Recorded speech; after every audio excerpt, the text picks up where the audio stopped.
I hope you can tell this. He just said a lot. There's a lot going on in these verbs, in these verses. So I'm just going to kind of walk through them and try to unpack them for you. So let's begin with the first theme here. The first theme is the humility of Christ. Christ as a model for the Christians at Philippi.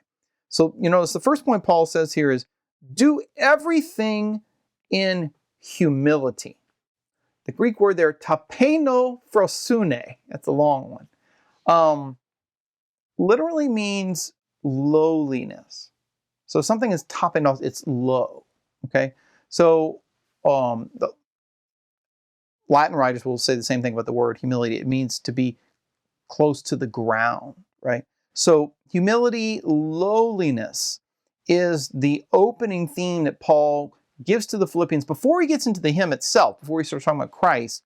He exhorts them to have the same mind, intellect, the same love, meaning the heart, the will, right?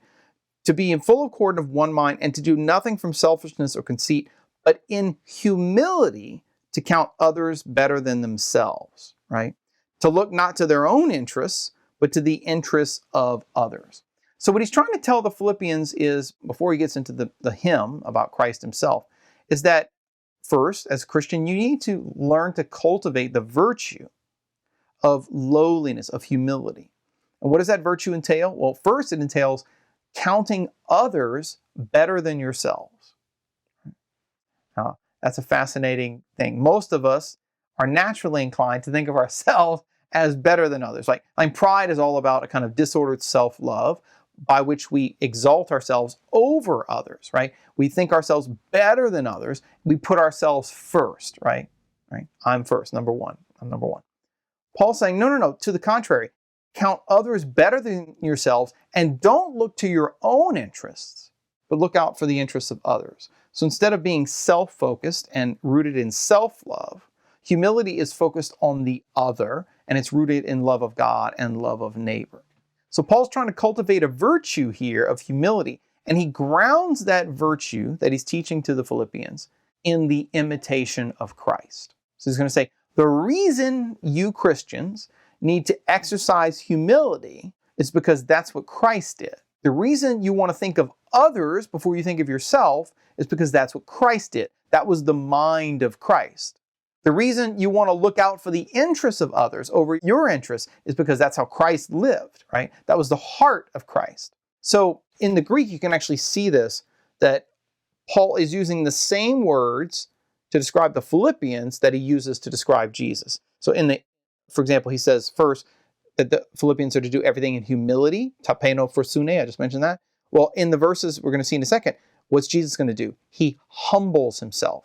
Tapenao. In other words, he lowers himself, right? Secondly, he wants them to regard others, to think about others, right, as better than themselves. Hegeomai is the Greek word. Well, what is Christ going to do? He does not regard, same word, hegeomai, his equality with God to be something grasped, but he lets it go. He empties himself of his glory in order to take on the form of a servant, the form of a slave, take on a human nature. So the first point is just that Paul is trying to teach Christians that the reasons Christians should cultivate the virtue of humility is because as a Christian, he doesn't use this language. Paul never says anything about being a Christian. That's a language we get from Acts, but Paul doesn't use it in his letters. But as a Christian, they are to imitate Christ. They're to be, little models based on Christ himself. Okay, so, well, what is the humility of Christ? What does the humility of Christ look like? Well, here we have to go to the hymn itself, where Paul describes in these beautiful verses, which are very poetic, almost like a song in Greek, kind of a hymn, the kenosis, or the emptying, the self-emptying of Christ, both in his incarnation and in his passion and death. If you want to dive in a little more deep than what I'm going to do now, you can check out this book that I co-authored with Michael Barber and John Kincaid called Paul, a New Covenant Jew. We have a chapter in here on Paul's Christology, on his, theology of Christ.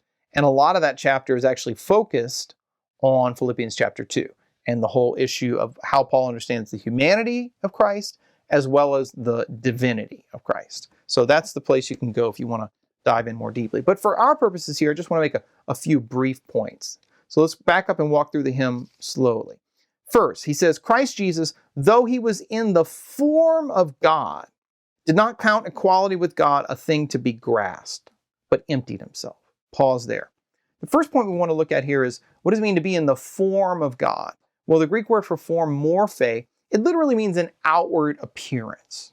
All right. So for example, if you think about the transfiguration, when Jesus goes up the mountain with the disciples, and it says that his appearance was altered, right? The Greek word there, we get the English word metamorphosis. It's a change in the outward form, the outward appearance, because he begins to become luminous from within. The light of his divinity shines through, so to speak, the veil of his humanity, so the disciples get to glimpse it for a bit.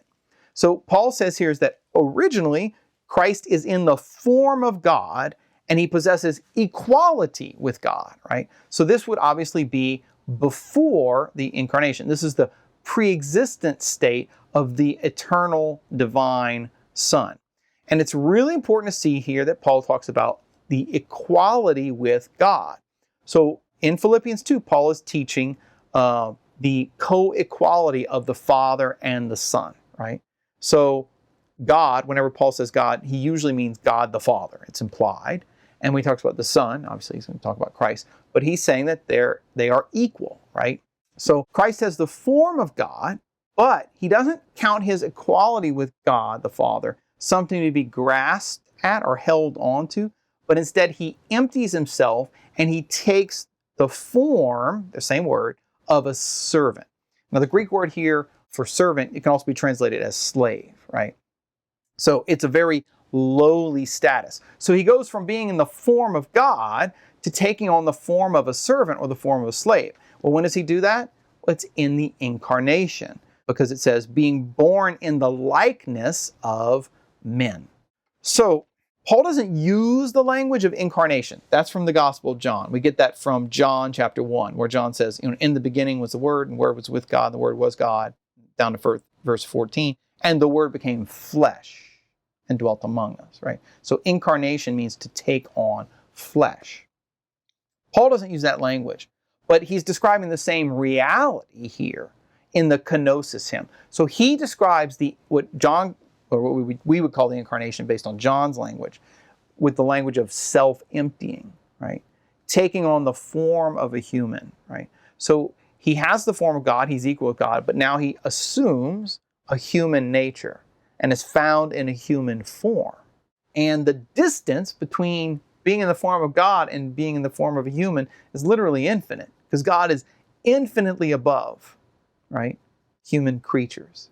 And yet the Son lowers himself to take on a human nature in his birth, being born in the likeness of men. And then he keeps going, because that's actually not the full extent of Jesus' self-emptying. He doesn't just humble himself down to the form of a human being. He goes deeper. He goes lower